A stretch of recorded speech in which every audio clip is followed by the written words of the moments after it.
Welcome students. आज हम लोग क्लास 12 के chapter circular flow of income से स्टार्ट करेंगे। I am starting this chapter because ये सबसे पहला चैप्टर था हमारे सिलेबस का, और क्योंकि रिवीजन के अब आपका एग्जाम आने वाला है और प्रॉब्लम ये होती है कि जो चैप्टर्स हम लोग स्टार्टिंग में पढ़े हुए होते हैं वो हम लोग थोड़ा सा भूलते चलते हैं। तो हम लोग स्टार्ट करेंगे पहले चैप्टर से अपना रिवीजन करना, that is circular flow of income. Circular flow of income, जैसे कि नाम ही आपको पता होगा, ये चैप्टर मैक्रो इकोनॉमिक्स हमने लिया है। मैक्रो इकोनॉमिक्स का चैप्टर 1 है और हम लोग यहाँ से स्टार्ट करेंगे।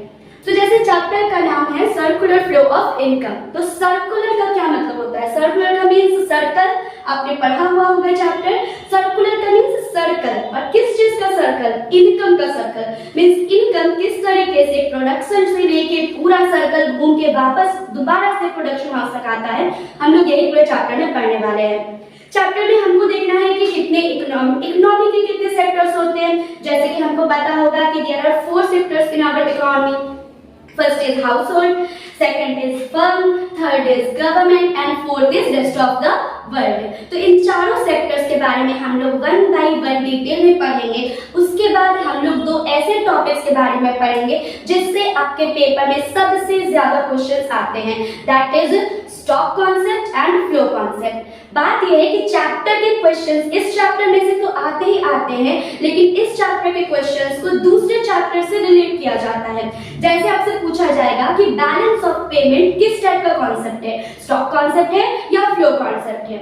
जैसे आपसे पूछा जाएगा कि गवर्नमेंट बजट किस टाइप का कॉन्सेप्ट है, स्टॉक या फ्लो। तो सिर्फ इस चैप्टर के क्वेश्चन सिर्फ इसी चैप्टर से नहीं आएंगे, बल्कि दूसरे चैप्टर से भी इस चैप्टर के क्वेश्चंस को रिलेट किया जाता है। फिर इस चैप्टर में हम लोग 2 फ्लो के बारे में पढ़ने वाले हैं, जैसे मनी फ्लो और एक फिजिकल फ्लो। इन दोनों के बारे में, जिसको हम लोग रियल फ्लो भी कहते हैं, तो इन दोनों टॉपिक के बारे में हम लोग 1 by 1 डिटेल में स्टडी करेंगे। ओके, तो सर्कुलर फ्लो ऑफ इनकम जैसा कि हमारा टॉपिक है, मैंने आपको बताया कि इसमें 4 सेक्टर्स हैं।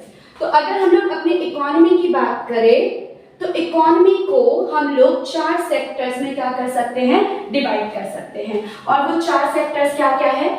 फर्स्ट हो जाता है हमारा firm, second is household, third is government and fourth is rest of the world. Okay, लेकिन आपको बस ये याद रखना है कि हमारे सिलेबस के अकॉर्डिंग, मींस क्लास 12 के सिलेबस के अकॉर्डिंग हमको 2 सेक्टर्स को इग्नोर करना है, that is government and rest of the world. ये दोनों सेक्टर्स हमारे इकोनॉमी में नहीं है, मतलब हमको ये नीचे एक नोट के रूप में लिखना है कि we are ignoring these 2 sectors, that is government and rest of the world, क्योंकि ये दोनों हमको हमारे क्लास 12 के अकॉर्डिंग, इस बार के सिलेबस के अकॉर्डिंग नहीं पढ़ना है। ठीक है, तो हम लोग पढ़ेंगे सिर्फ और सिर्फ फर्म और हाउसहोल्ड के अकॉर्डिंग। तो चलिए स्टार्ट करते हैं। जैसे हमने कहा कि 2 सेक्टर्स है। पहला सेक्टर हो गया हमारा फर्म और दूसरा सेक्टर हो गया हमारा हाउसहोल्ड। ओके, फर्म को कुछ भी बनाने के लिए, अभी फर्म है क्या? फर्म मींस प्रोडक्शन हाउस, जो प्रोडक्शन करता है। ठीक है, सपोज कि अगर मुझे प्रोडक्शन करना है, ओके, और मैं ये मार्कर जो है इसको बनाना चाहती हूँ एक प्रोडक्शन हाउस में, तो मुझे इस मार्कर को बनाने के लिए किन किन चीजों की जरूरत पड़ेगी? अगर हम आपसे पूछे कि किन किन चीजों क्या चीज हमको चाहिए इस मार्कर को बनाने के लिए, तो आपके मन में बहुत सारी चीजें आ रही होंगी कि मैम हमको ये चाहिए वो चाहिए, बहुत सारी चीजें आ रही होंगी। तो अगर हम बात करें, सबसे पहले मुझे क्या चाहिए इस मार्कर को बनाने के लिए? क्या मुझे एक लैंड चाहिए जहाँ पे हमको मेरी फैक्ट्री लगानी है, जहाँ पे हमको बिजनेस स्टार्ट करना है? एटलीस्ट लैंड तो होना चाहिए ना जहाँ पे बिजनेस स्टार्ट होगा। तो अगर हम बात करें तो फर्म को सबसे पहले क्या चाहिए होता है, दैट इज लैंड। ओके, और क्या चाहिए इस मार्कर को बनाने के लिए? और क्या चीज चाहिए होगी?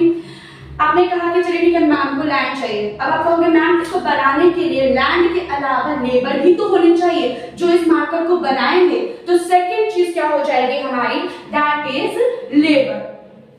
ठीक, अब आप कहोगे मैम इसको बनाने के लिए हमको रॉ मटेरियल चाहिए होगा, इलेक्ट्रिसिटी चाहिए होगा और बहुत सारी चीजें चाहिए होगी, जिसके लिए मेन चीज क्या है, दैट इज पैसा। बिना पैसा के कुछ भी बनेगा नहीं। तो पैसे को हम लोग अपने कॉमर्स के लैंग्वेज में क्या कहते हैं, क्या चाहिए होगा हमको, दैट इज कैपिटल। एक और चीज चाहिए जिसके बिना बिजनेस स्टार्ट ही नहीं होगा, दैट इज एंटरप्रेन्योर या एंटरप्रेन्योरशिप मींस वो पर्सन जो रिस्क लेता है, जो बिजनेस को स्टार्ट करता है। तो अगर मैं इस बिजनेस को स्टार्ट कर रही हूं तो यहाँ पे एंटरप्रेन्योर कौन हुआ, मैं। तो बिजनेस को स्टार्ट करने के लिए मुझे लैंड चाहिए जहां ये चीज बनेगा, मेरा प्रोडक्ट बनेगा। सेकंड है लेबर जो इस प्रोडक्ट को बनाएगा। थर्ड चीज कैपिटल जिसके बिना तो कुछ भी नहीं हो सकता बिना पैसे के। और फोर्थ कौन हो गए, हम खुद हो गए, दैट इज एंटरप्रेन्योर। ठीक, अब ये लैंड, लेबर, कैपिटल और एंटरप्रेन्योर, इसको हम लोग एक और नाम से जानते हैं, आपको पता होगा। ये चारों चीजें कहलाती है फैक्टर्स ऑफ प्रोडक्शन। ठीक है, क्या कहते हैं इसको, factor of production. Without factor of production कोई भी प्रोडक्शन काम नहीं हो सकता। अब जरा समझिए, ये लैंड, सोचिए ये जो फर्म है, ठीक है, जैसे टाटा हो गया, बिरला हो गया, अंबानी हो गए, जितने भी फर्म्स है, जितने भी बड़े बड़े बिजनेस हाउस आपको दिखते हैं, इनको ये जो लैंड चाहिए होता है, ये कहां से मिलेगा। सोचिए अगर अंबानी जी को लैंड चाहिए, वो कहीं से लैंड लेंगे तो उनको लैंड देगा कौन। क्या हम आप में से कोई उनको लैंड अपना देंगे कि लीजिए सर आप यहाँ पे अपना बिजनेस स्टार्ट कर लीजिए, यहाँ पे आप अपना फैक्ट्री डाल लीजिए। तो हम मतलब ये जो हाउस होल्ड हो गए, हाउस होल्ड मतलब कौन है, हम लोग है, कंज्यूमर्स है। ठीक है, तो हमने क्या किया, हमने ही तो ये लैंड इनको दिया नहीं दिया। ठीक है, फिर लेबर चाहिए, तो अगर अंबानी के ऑफिस में जितने भी लोग काम कर रहे हैं, क्या वो लोग हम आप में से एक हैं या नहीं है, हम ही तो जाते हैं वहां पे काम करने के लिए। तो लेबर भी कौन देंगे, हम ही लोग देंगे। तो लैंड के बदले में अंबानी सर हम लोगों को क्या देंगे, लैंड के बदले में क्या देंगे, रेंट। अगर हम किसी को लैंड देते हैं तो बदले में क्या मिलता है, रेंट मिलता है। उसी तरह अगर हम अपना लेबर उनको देंगे तो लेबर के बदले में हमको क्या मिलेगा, कुछ तो पैसा मिलेगा ना, और वो पैसा कहलाएगा वेजेस। क्या कहलाएगा, वेजेस। नेक्स्ट इज कैपिटल, उनको अपने बिजनेस को स्टार्ट करने के लिए कैपिटल चाहिए होगा। अब वो कैपिटल कहीं से भी ले, वो शेयर इशू करके कैपिटल गैदर करे, डिबेंचर इशू करके कैपिटल गैदर करे, बैंक से ले, कहीं से भी कैपिटल ले, उस कैपिटल के बदले में उनको जो पैसा चुकाना होगा वो क्या कहलाएगा, दैट इज इंटरेस्ट। ठीक, और एंटरप्रेन्योर जिन्होंने बिजनेस स्टार्ट किया मींस अंबानी सर, वो क्या हो जाएंगे, वो तो एंटरप्रेन्योर है, उनको रिस्क टेक करने के बदले में कुछ तो मिलेगा, कुछ तो पैसा मिलना चाहिए। वो पैसा क्या कहलाएगा, प्रॉफिट। क्या कहलाएगा, प्रॉफिट। तो हाउस होल्ड, हम ही लोग तो उनको ये सारी चीजें दिए हैं। तो हमने जब अपना land, labour, capital, product, entrepreneurship सब कुछ हमने उनको दिया। ठीक है, ये क्या कहलाएगा, this is called factor services. ठीक है, क्या कहलाएगा, फैक्टर सर्विसेज। अब इन फैक्टर सर्विसेज के बदले में हमको पैसा मिलेगा, लैंड के बदले में रेंट मिला, लेबर के बदले में वेजेस मिला, कैपिटल के बदले में इंटरेस्ट मिला, और एंटरप्रेन्योर को क्या मिला, प्रॉफिट मिला। ठीक है, तो जब ये फर्म हमको हमारा पैसा पे करेंगे, ठीक है, ये क्या कहलाएगा, ये कहलाएगा फैक्टर पेमेंट। क्या कहलाएगा, फैक्टर पेमेंट। ओके, अब जैसे ही हमको पैसे मिले, हमारे हाथ में जब भी पैसे आते हैं, हम लोग क्या करते हैं, जैसे ही हमारे हाथ में पैसे आते हैं, हमको कुछ ना कुछ परचेस करना होता है, कुछ ना कुछ कहीं ना कहीं खर्च करना होता है कि चलो पैसे आ गए हैं, ये खर्च कर ले, वो कर ले, ये खरीदे, वो खरीदे। तो हमारे हाथ में जैसे ही पैसे आ जाएंगे, सारे फॉर्म में जब भी पैसे आएंगे, हम उन पैसे को क्या करेंगे, हम उन पैसे से दोबारा कुछ ना कुछ खरीदने निकल पड़ेंगे। तो हम उन्हीं पैसों को दोबारा कहाँ दे के आए, और खरीदेंगे कहाँ से, खरीदेंगे फर्म से ही तो खरीदेंगे ना, कोई भी चीज खरीदेंगे कहाँ से खरीदेंगे, कहाँ जाएगा पैसा, वापस फर्म के पास गया। तो जैसे ही हमारे पास पैसा आया, वो पैसा हमने डाल दिया कहाँ पे, दोबारा कहाँ खर्च कर दिया, फर्म में कर दिया, वो कहलाएगा आपका कंजम्पशन एक्सपेंसेस। ठीक है, मतलब जितने भी पैसे हमको मिले, हमने उस पैसे का क्या किया, दोबारा से फर्म के पास ही कंजम्पशन के रूप में पैसों को खर्च कर दिया। उसी पैसों के बदले में फर्म हमको क्या डिलीवर करेंगे, फर्म हमको कुछ ना कुछ तो देंगे। फर्म हमको क्या देंगे, फर्म हमको प्रोवाइड करेंगे गुड्स एंड सर्विसेज।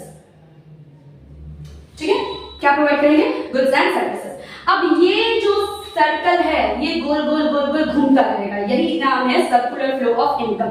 सबसे पहले हाउस होल्ड ने फर्म को दिया फैक्टर सर्विसेज, इस फैक्टर सर्विसेज के बदले में फर्म ने हाउस होल्ड को प्रोवाइड किया फैक्टर पेमेंट। ठीक, उसी पेमेंट जैसे हमको पेमेंट मिला, जैसे ही पैसा मिला, हमने उस पैसे को दोबारा फर्म पे के ऊपर क्या कर दिया, खर्चा कर दिया। किस रूप में खर्चा किया, कंजम्पशन एक्सपेंडिचर के रूप में। उसी पैसे के बदले में फर्म ने हमको क्या प्रोवाइड करा, गुड्स एंड सर्विसेज प्रोवाइड करा। ये जो सर्कल है ये गोल गोल घूमता रहेगा, किस में, कौन से सेक्टर में घूमेगा, आपको बताना पड़ेगा।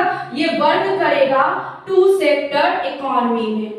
कौन सेक्टर में, टू सेक्टर, क्योंकि मैंने आपको स्टार्टिंग में ही बोला था we are ignoring two sector, that is government and rest of the world. ये दोनों सेक्टर्स हम लोग हमारे सिलेबस के अकॉर्डिंग क्या करते हैं, टोटली इग्नोर करते हैं। तो सिर्फ दो ही सेक्टर वर्क करेंगे, that is house hold and firm. और हाउस होल्ड एंड फर्म की बात करने की वजह से ये क्या कहलाएगा, टू सेक्टर इकोनॉमी कहलाएगा। ठीक है, इतनी बातें आपको क्लियर हुई है। अब बात को समझिएगा, यहाँ पे कई सारी चीजें मूवमेंट हो रही है। पहला मूवमेंट पैसा हो रहा है, दूसरा मूवमेंट गुड्स एंड सर्विसेज का हो रहा है। तो पैसे कहाँ कहाँ मूव हो रहे, चलिए देखते हैं। पैसे कहाँ कहाँ दिख रहे हैं आपको।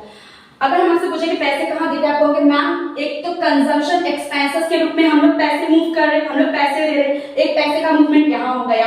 और एक हमको सामने दिख रहा है बिल्कुल फैक्टर पेमेंट। पेमेंट मतलब क्या, किस रूप में पेमेंट होगा, पैसे में पेमेंट होगा। तो मनी का फ्लो कहाँ कहाँ हो रहा है, एक कंजम्पशन एक्सपेंसेस में हो रहा है और एक फैक्टर पेमेंट में हो रहा है। तो दो टॉपिक्स मैंने आपको स्टार्ट में कहा था, एक मनी फ्लो और एक रियल फ्लो, ये दोनों टॉपिक्स हमको पढ़ने हैं। तो मनी का फ्लो कहाँ कहाँ मनी फ्लो हो रहा है, एक मनी फ्लो हो रहा है कंजम्पशन एक्सपेंडिचर में और दूसरा मनी का फ्लो कहाँ हो रहा है, फैक्टर पेमेंट में। ठीक, फैक्टर पेमेंट। तो इन दोनों का जब फ्लो होगा इसको हम लोग क्या कहेंगे, ये कहलाता है मनी फ्लो। क्या कहलाएगा, मनी फ्लो। अब गुड्स एंड सर्विसेज कहां कहां फ्लो हो रहा है, देखिएगा जरा। एक फैक्टर एंड सर्विसेज यहां है, फैक्टर सर्विसेज जहां पे कि गुड्स या सर्विसेज फ्लो होंगी। दूसरा ये तो सामने बिल्कुल दिख रहा है, गुड्स एंड सर्विसेज, नाम ही लिखा हुआ है गुड्स एंड सर्विसेज। तो गुड्स एंड सर्विसेज कहां फ्लो हो रहा है, एक फैक्टर सर्विसेज हम लिख सकते हैं कि फैक्टर सर्विसेज में क्या हो रहा है, फैक्टर सर्विसेज में गुड्स एंड सर्विस फ्लो हो रही है। और एक गुड्स एंड सर्विस तो ये खुद ही है, तो ये आ गया मेरा गुड्स एंड सर्विसेज। ठीक है, ये मिलके क्या बनेगा, गुड्स एंड सर्विसेज और फैक्टर सर्विसेज मिलके क्या बनेगा, ये कहलाएगा रियल फ्लो। क्या कहलाएगा, रियल फ्लो। ठीक है, तो बस हमको इतना ध्यान देना है, जहां भी पैसे का फ्लो है, जहां भी पैसा मूव कर रहा है वो क्या कहलाएगा, पैसे का फ्लो मतलब मनी फ्लो, सीधी सीधी बात है। ठीक है, जैसे फैक्टर, एक तो हमारा हो गया फैक्टर पेमेंट, यहाँ पैसा मूव कर रहा है, एक कंजम्पशन एक्सपेंडिचर, यहाँ भी पैसा मूव कर रहा है, तो दोनों क्या कहलाएगा, सीधा सीधा मनी फ्लो। दूसरा क्या है, दूसरा है जहां पे गुड्स एंड सर्विसेज, यहाँ पैसे नहीं आएंगे, यहाँ पे सिर्फ गुड्स आएंगे, सर्विसेज आएंगे। तो कहाँ गुड्स जा रहे हैं, एक तो फैक्टर सर्विसेज में, यहाँ गुड्स एंड सर्विसेज मूव हो रही है और एक गुड्स एंड सर्विसेज नाम ही है इसका। तो ये दोनों मिलकर क्या बनेगा, रियल फ्लो। ठीक है, इतनी चीज आपको क्लियर हुई है।